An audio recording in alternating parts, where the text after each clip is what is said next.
Hey everybody, what's going on? It's Mick Byer at Coldwell Banker Haynes Real Estate. I hope you guys are having a great day today.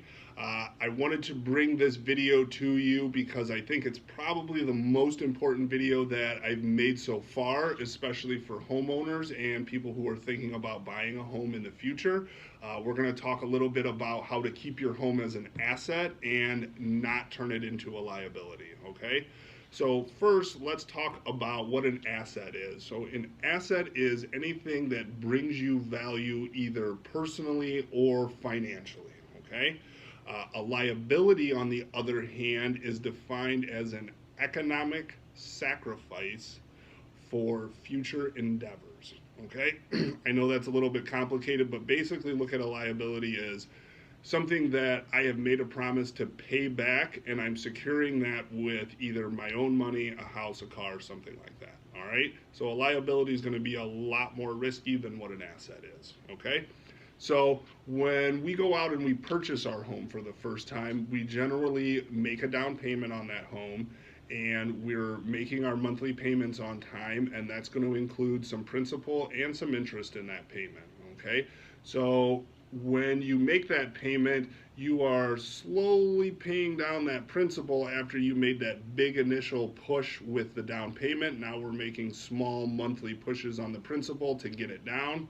And that space in between, or that value between what you owe and what the home's worth, is known as your equity.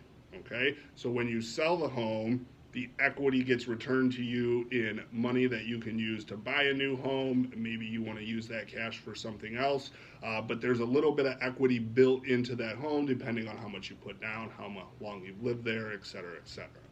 Okay, so what we tend to see occasionally when the market gets good and the home prices are going up is we'll see consumers go out and they will take a second mortgage on the house. So maybe they need an extra $10,000 to help pay off some credit card debt.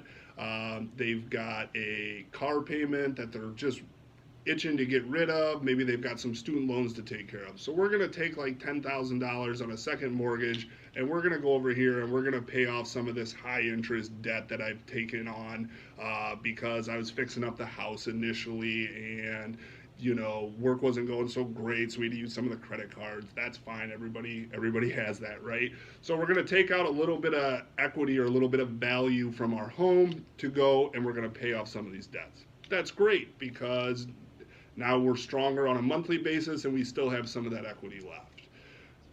Where we get into problems is when those high interest debts are paid off, we got the second mortgage, everything's going good, and consumers start to think, oh, that was pretty easy. I kind of want to take a vacation. I really wanted this new TV in the house. We really need stainless steel appliances in our kitchen. So we go out and we take on more consumer debt, some more credit cards. Maybe we go out and buy another car.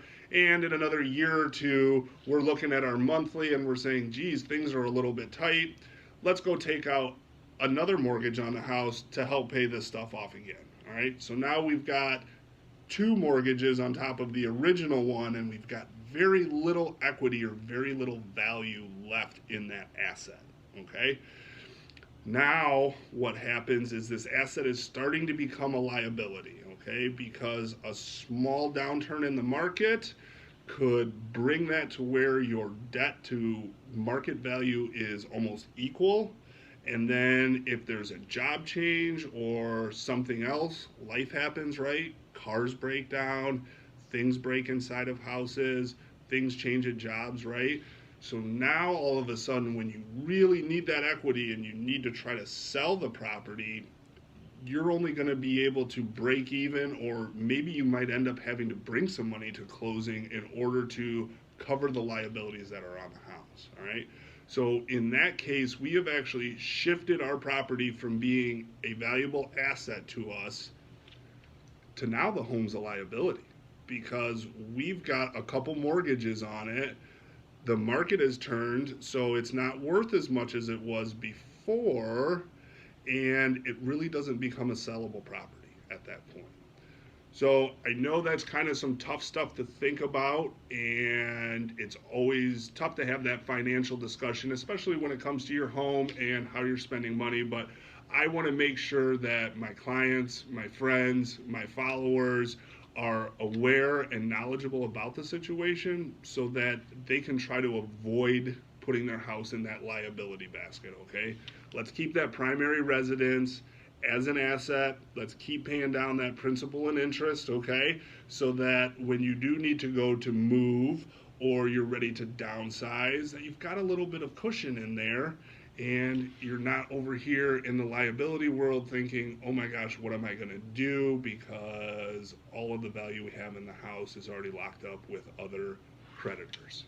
I hope you guys found this video to be super helpful and informative. If you've got any questions about where you might be on your house, what's my house worth compared to what I have on my mortgage, feel free to shoot me an email, mick@mixhometeam.com, or check me out online at mixhometeam.com and send me a message and I'll reach out to you, try to help you understand and help make the best decision that's right for your family.